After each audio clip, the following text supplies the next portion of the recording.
এই সংসারের সবথেকে গুরুত্বপূর্ণ তত্ত্ব কোনটা? প্রথম হলো সময়। জন্ম থেকে মৃত্যু পর্যন্ত এই যে সময়, এটাই তো হলো জীবন।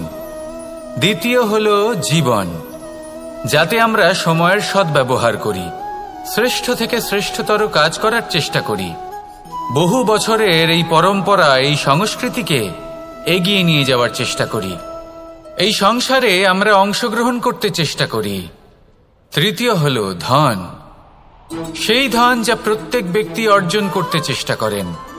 এবার এই তিনটি তত্ত্বের মধ্যে একটা সামঞ্জস্য আছে, সমান ব্যাপার আছে। সে ধনই হোক বা সময় হোক বা হোক জীবন। আর সেই সমান ব্যাপার হলো যে যদি আপনি এটা গণনা করতে থাকেন তাহলে তা কমতে থাকে, যদি আপনি এটা ব্যবহার করেন তাহলে তা বাড়তে থাকে। একে সংগঠিত করে রাখতে চেষ্টা করলে এ হাত থেকে ফসকে যায়, কিন্তু যদি আপনি একে সামলে রাখতে শিখে যান তাহলে এমন কাজ করবেন যাতে সংসারের সাথে সাথে পরবর্তী প্রজন্ম লাভবান হবে। যদি কিছু শিখতে চান তাহলে সামলাতে শিখুন, গণনা করা বা সংগঠিত করা নয়। আসুন আর আমার সাথে ভালোবেসে বলুন, রাধা রাধা। এই জীবনে আমাদের দুজন সঙ্গী, এক হলো অন্ধকার আর এক হলো প্রকাশ। এবার যখন এই অন্ধকারে আমরা প্রদীপ জ্বালাই, সেই প্রকাশের জন্য অন্ধকার আমাদের উপর রুষ্ট হয়ে চলে যায়। এবার যদি অন্ধকারকে খুশি করতে যাও তাহলে প্রকাশ আমাদের উপর রুষ্ট হয়ে চলে যায়। এ হলো ঠিক সেই পরিস্থিতি যে আমাদের দুই বন্ধু, তাদের মধ্যে সদ্ভাব নেই। যদি কোনো একজনের মান ভাঙাতে বা খুশি করতে যাও তাহলে দ্বিতীয়জন অবশ্যই রুষ্ট হয়। সেই অবস্থায় আপনাকে বোঝদারের মতো কাজ করতে হবে যে কখন কাকে সমর্থন করতে হবে, কখন কার সাথে চলতে হবে। যদি পারেন তাহলে সকলকে একসাথে নিয়ে চলবেন। যদি কোনো মানুষের মধ্যে বনিবনা না হয় তাহলে তাদের মধ্যে সামঞ্জস্য বজায় রেখে সংসারের রীতিনীতির চক্র চালিত করা, এটাই তো হলো মনুষ্য জীবন। এবার এটা কিভাবে করা সম্ভব? শুধুমাত্র প্রেমের দ্বারা। তাহলে এইভাবেই সবাইকে প্রেমের দ্বারা বেঁধে রাখুন আর আমার সাথে ভালোবেসে বলুন, রাধা রাধা। কিছু মানুষ বড়ই বিচিত্র হন, এমনভাবে জীবনযাপন করেন যেন তাদের কোনোদিন মৃত্যুই হবে না। নিজেদের অহংকারের বশে একটা কথা ভুলে যান যে যতই তারা নিঃশ্বাস নিচ্ছেন, যতই তারা জীবনযাপন করছেন, ততই তারা মৃত্যুর দিকে এগিয়ে চলেছেন। কারণ আমাদের এই জীবন তার নিঃশ্বাসের ওপর নির্ভরশীল। নিঃশ্বাস চলছে মানে জীবন চলছে। নিঃশ্বাস যদি থেমে যায় তাহলে জীবনও থেমে যাবে। আমাদের জীবনের প্রদীপ যে কোনো মুহূর্তে নিভে যেতে পারে, আর কত সময় বাকি রয়েছে সেই বিষয়ে আমাদের কোনো ধারণাই নেই।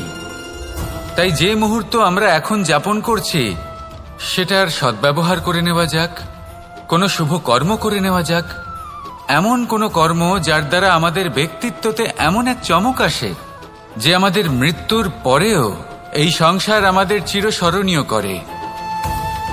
কারণ একটা কথা ঠিক, মৃত্যু হলো একটা অটল সত্য, তাকে মেনে নিতেই হবে, স্মরণীয় করে রাখতেই হবে। যে সময় আছে তার সদ্ব্যবহার করুন আর আমার সাথে ভালোবেসে বলুন, রাধা রাধা। এই সংসারের সবথেকে বড় সুখ কি? কেউ বলবেন নিজের লক্ষ্য প্রাপ্ত করা, কেউ বলবেন ধন উপার্জন করা, কেউ বলবেন নিদ্রাই সবথেকে বড় সুখ, কেউ বলবেন রাজ্য লাভ করা, আবার কেউ বলবেন মাতার হাত থেকে খাবার খাওয়া, আদি ইত্যাদি। কিন্তু যদি সত্যি কথা বলি, এই সংসারের সবথেকে বড় সুখ হলো সেবা করা। কখনো কাউকে সেবা করে দেখুন। এই সেবা দ্বারা অন্য কোনো মানুষের আশীর্বাদ লাভ করাতেই সুখ রয়েছে। আপনার সেবা ভাব দ্বারা যখন কোনো মানুষ নিজের অন্তরাত্মা থেকে আপনাকে আশীর্বাদ করে, তার থেকে বড় সুখ আর কিছুই নেই। কারণ প্রত্যেক মানুষের মধ্যে ঈশ্বর বাস করেন। নরের সেবাই হলো নারায়ণের সেবা।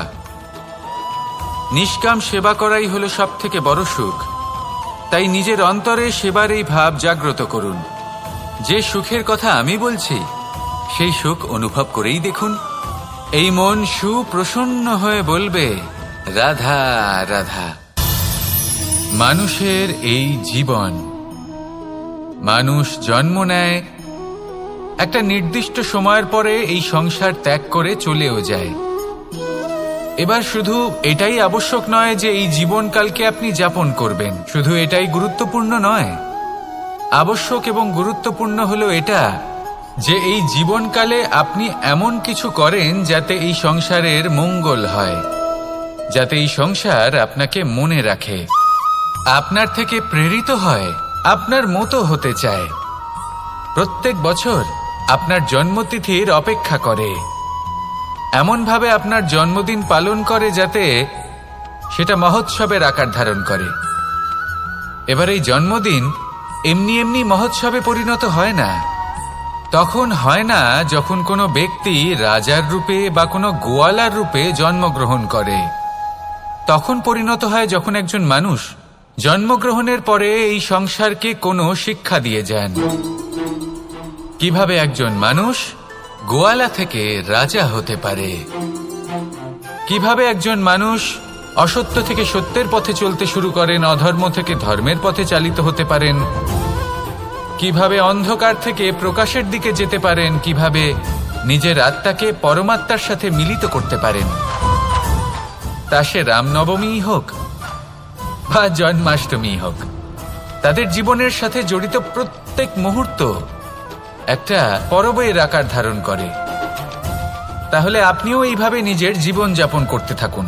এই সংসারে শুধু ভালোবাসা বিতরণ করুন, কিছুটা এমনভাবে বিতরণ করুন যাতে আপনি এই সংসার থেকে চলে যাওয়ার পরেও এই সংসারে আপনি শুধুই ভালোবাসা বিতরণ করতে পারেন। যদি আপনি এরকম করেন, সংসারকে প্রেরণা দেন, তাহলে আপনার জীবনও রাধা কৃষ্ণের প্রেমের মতোই অলৌকিক এবং দৈব হয়ে উঠবে। আসুন আর আমার সাথে ভালোবেসে বলুন, রাধা রাধা। আপনি এটা শুনে থাকবেন যে ছোট্ট একটা বালক, সে ঈশ্বরের প্রতিরূপ হয়। কিন্তু এমন কেন বলা হয় তা কি আপনি কখনো ভেবে দেখেছেন? আমি আপনাকে বলছি, কোন একটা ছোট্ট বালককে দেখুন, সে কি করে? সকলকে সমান চোখে দেখে। ওর মনে না কোনো ছলনা রয়েছে, না কোনো কপটতা, না অহংকার রয়েছে, আর না কোনো বিষয় নিয়ে কোনো চিন্তা। সকলকে সে সমান চোখে দেখে আর নিজের মধ্যেই প্রসন্ন থাকে, সকল বিকার থেকে মুক্ত। এগুলোই তো সেই গুণ সেই বালকের মধ্যে, যা হলো ঈশ্বর স্বরূপ। এবার ভেবে দেখুন, যদি প্রত্যেকটা মানুষ এই ছোট বালকের মতো সেই সব গুণ নিজের মধ্যে জাগ্রত করে তোলে, তাহলে কি হবে? তারাও ঈশ্বর তুল্য হয়ে উঠবে। তাই আপনিও এটাই করুন, নিজের মনকে বিকার মুক্ত করুন সেই ছোট্ট বালকের মতো।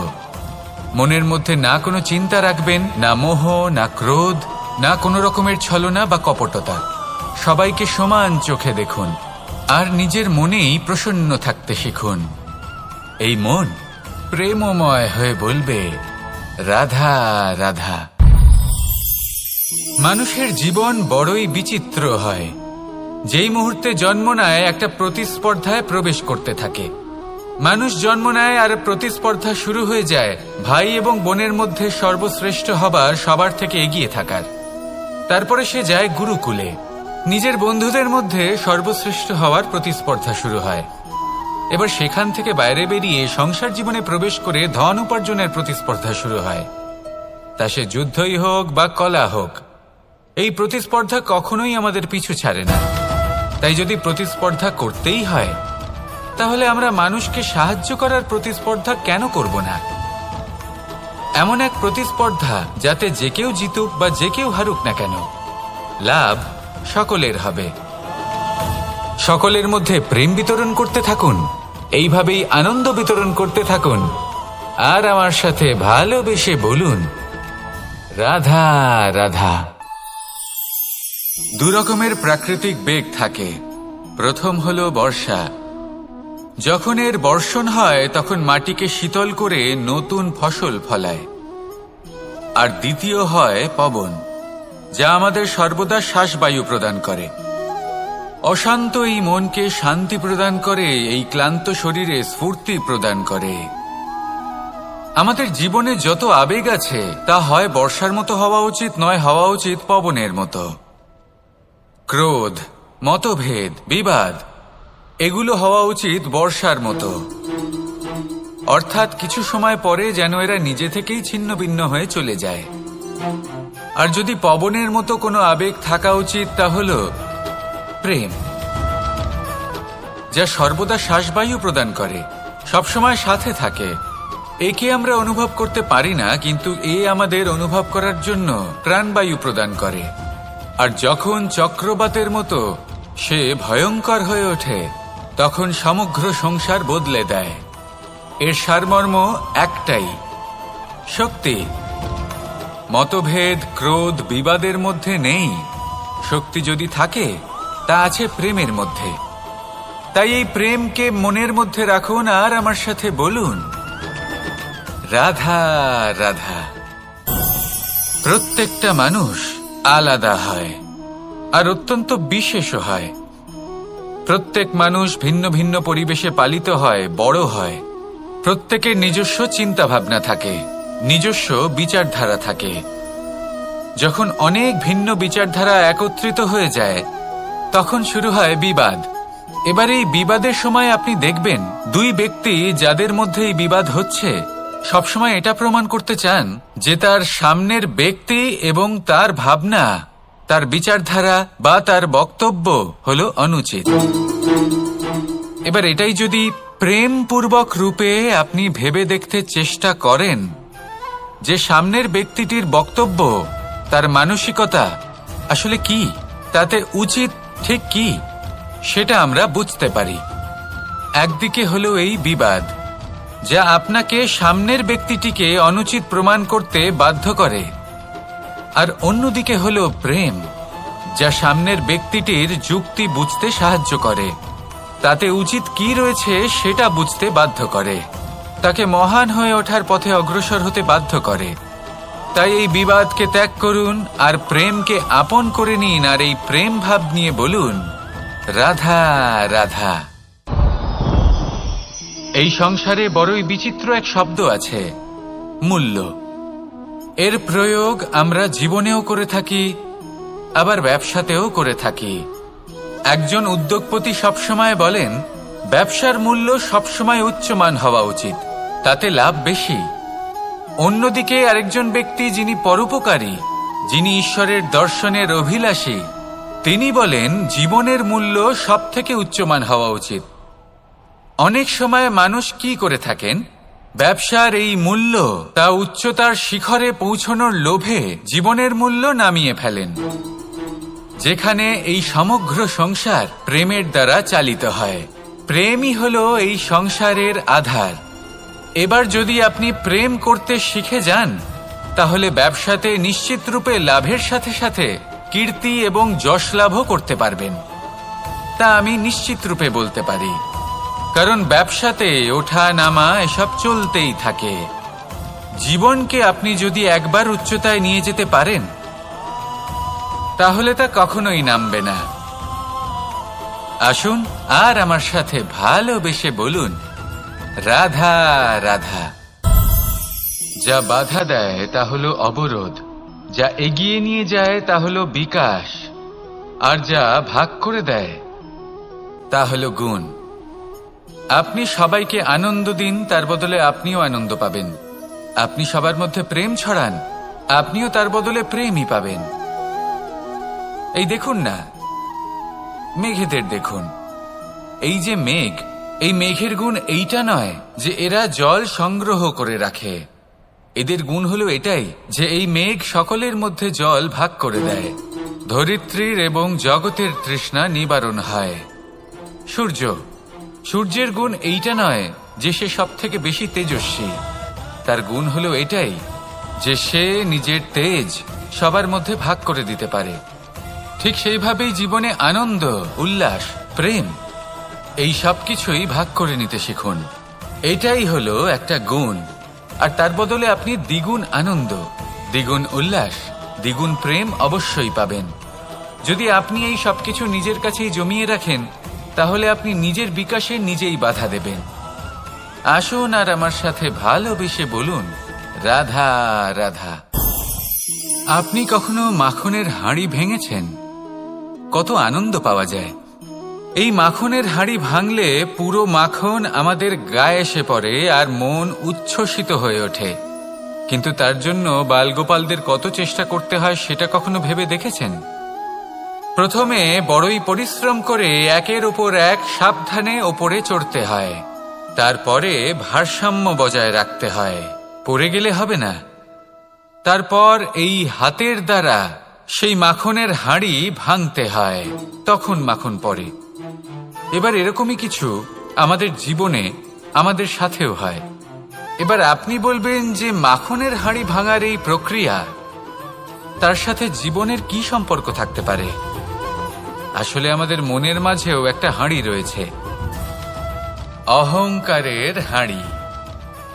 আর এই অহংকারের হাঁড়ি যখন ভেঙে যায়, তখন প্রসন্ন হবার আনন্দ চতুর্দিকে ছড়িয়ে পড়ে। এই মন, এই আত্মা, এই দুই প্রসন্ন হয়ে যায়। কিন্তু তার জন্য আপনাদেরকেও বালগোপালের মতো চেষ্টা করে যেতেই হবে, ভারসাম্য বজায় রাখতেই হবে মনের মাঝে এবং এই বুদ্ধিতে, ভালো এবং মন্দের মধ্যে, লোভ এবং পরমার্থের মধ্যে। আর তারপর নিজে হাতে অহংকারের এই হাঁড়ি ভেঙে দিতে হয়। দেখুন, যদি ঈশ্বরের সঙ্গ লাভ করতে চান, তাহলে অহংকারের এই হাঁড়ি ভাঙতেই হবে। আসুন আর আমার সাথে ভালোবেসে বলুন, রাধা রাধা।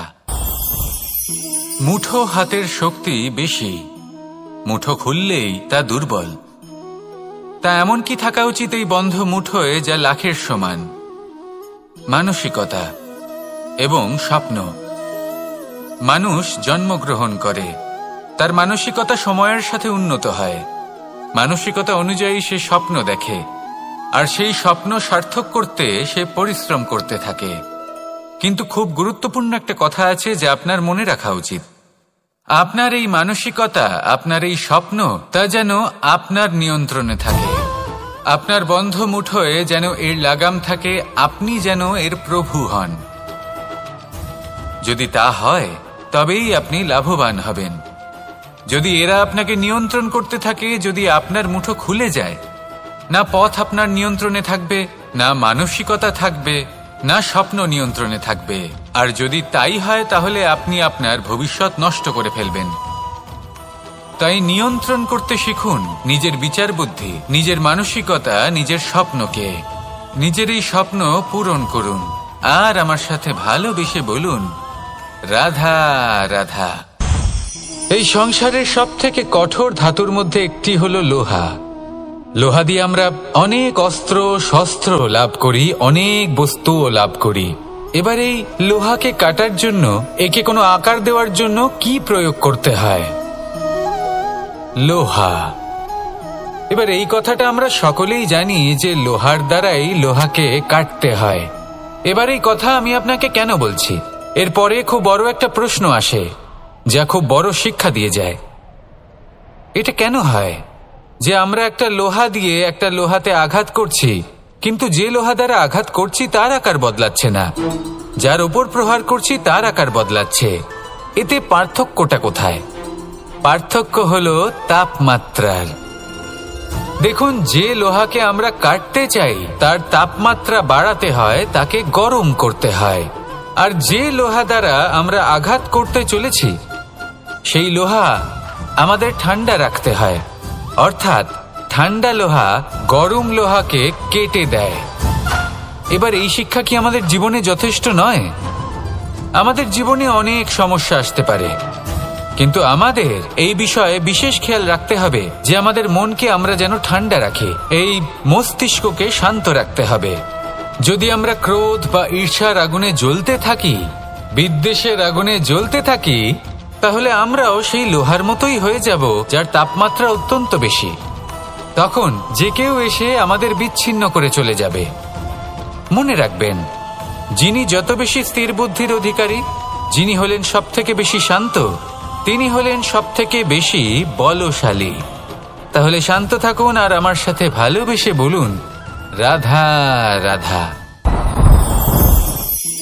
এই সমগ্র সংসারের সবথেকে গুরুত্বপূর্ণ ব্যক্তি কে? স্বয়ং আপনি।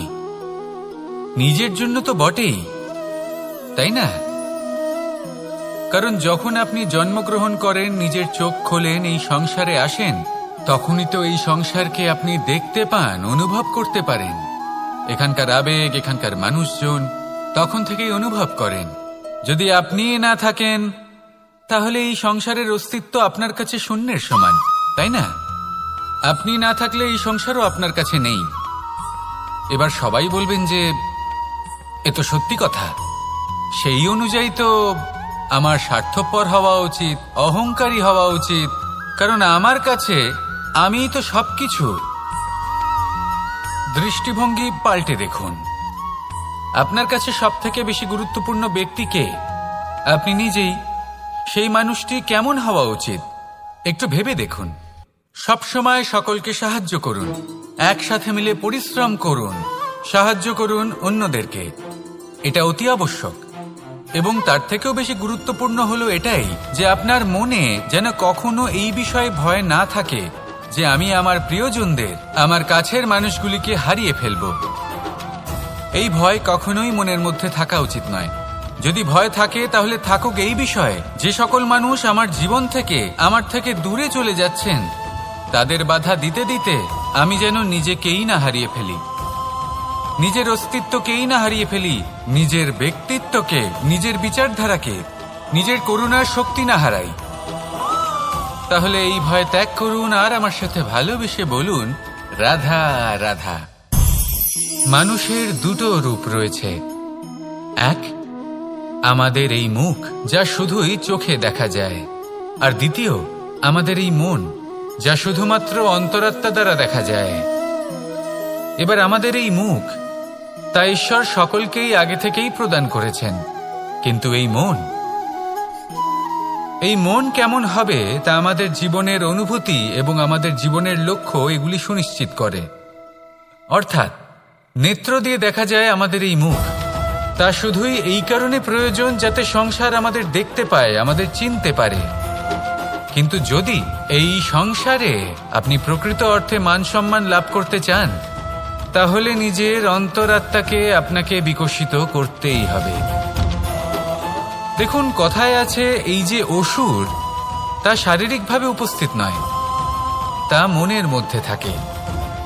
যদি এই মন থেকে অসুরকে বের করে দেওয়া যায় তাহলে শরীরে তা উপস্থিত থাকবেই না। তাই মনকে শুদ্ধ করুন আর আমার সাথে ভালোবেসে বলুন রাধা রাধা।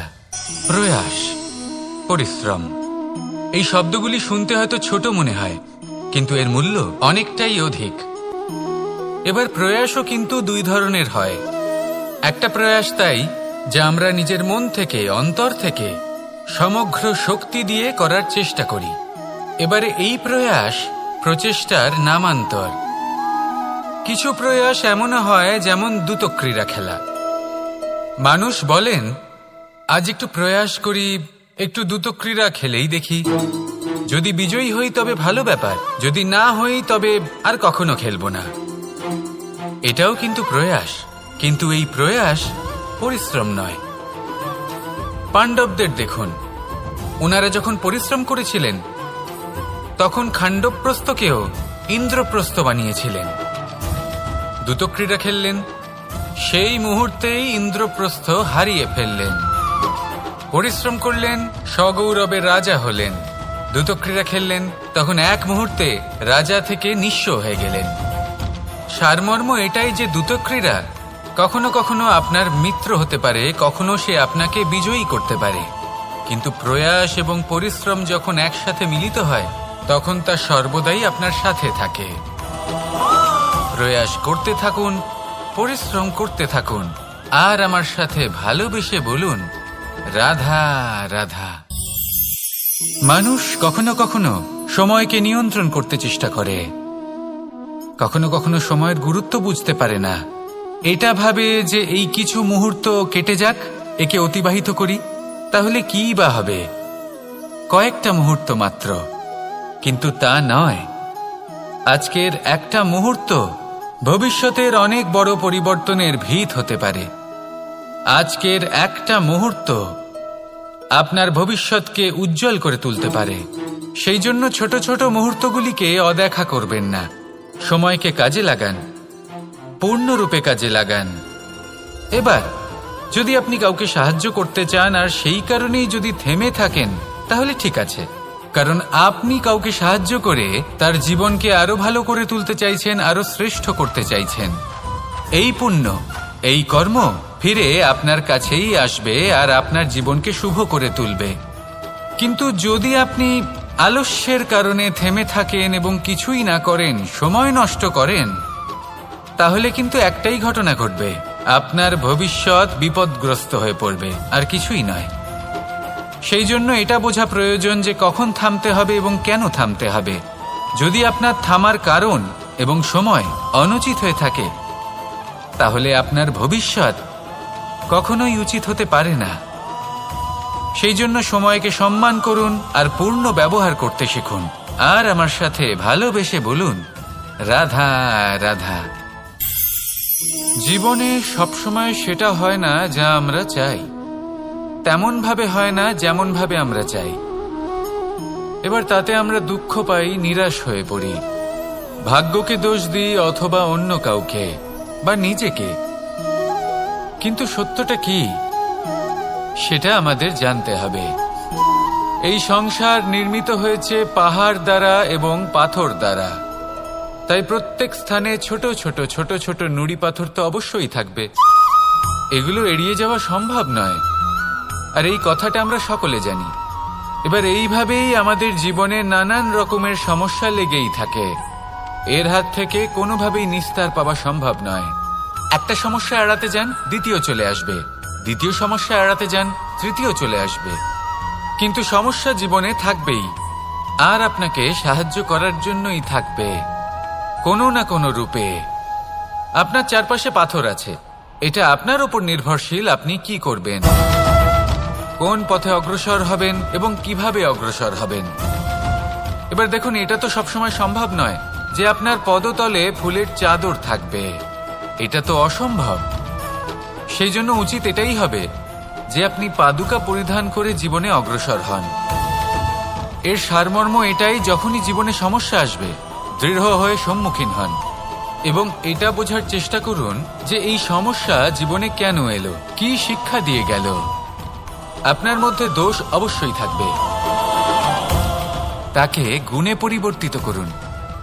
এই জীবন আরো বেশি সহজ সরল হবে এবং প্রসন্ন হয়ে বলবে, রাধা রাধা। অনেক মানুষ আমাকে এসে বলেন যে কানাই, তোমার কথাগুলি তো আর কি বা বলি, তোমার কথা কি থেকে কি করে ফেলতে পারে, অসম্ভবকে সম্ভব করে ফেলতে পারে। এত শক্তি তোমার কথাতেই রয়েছে, তো অন্য কিছু করার কোনো প্রয়োজনই কোথায়। এবার ওনারা এই কথাটা বুঝতে পারেন না যে জ্ঞান শুধুমাত্র শব্দের সমন্বয় মাত্র, কিন্তু এর অর্থ কি সেটা জানার জন্য অনুভব করা প্রয়োজনীয়, সেই পথে চলা প্রয়োজনীয়। এই অভিজ্ঞতাই আপনাকে অর্থ বুঝিয়ে দেবে। ঠিক যেমন তুমি কর্ম করতে থাকো, ফলের চিন্তা করো না, এটা শুধুই শব্দ। এর সারমর্মটা কি, এর অর্থ কি সেটা বোঝার জন্য সেই পথে আপনাকে অগ্রসর হতেই হবে, সেটা যাপন করতে হবে, কর্ম করতে হবে নিরন্তর। এটা ভাবলে হবে না যে আমি কি আমার কর্মের ফল আদৌ পাবো কিনা, তবেই আপনি এই কথার অর্থ বুঝতে পারবেন। কখনো ভেবে দেখবেন, আমাদের বাড়িতে যারা জ্যেষ্ঠ আছেন, বড় আছেন, আমরা তাদের পুজো করি, তাদের সেবা করি, আমরা তাদের চরণ স্পর্শ করি। কেন? কারণ ওনাদের কাছে আমাদের থেকে অনেক বেশি জীবনের অভিজ্ঞতা থাকে। জীবনে শুধুমাত্র জ্ঞান শোনাটা প্রয়োজনীয় নয়, তা বুঝতে পারা প্রয়োজনীয়। তা যদি যাপন করেন তবেই অভিজ্ঞতা হবে, তবেই প্রকৃত অর্থ বুঝতে পারবেন। তাহলে জ্ঞান শুধু শুনবেন না, বুঝুন, তাকে আচরণে আনুন এবং আমার সাথে ভালোবেসে বলুন, রাধা রাধা।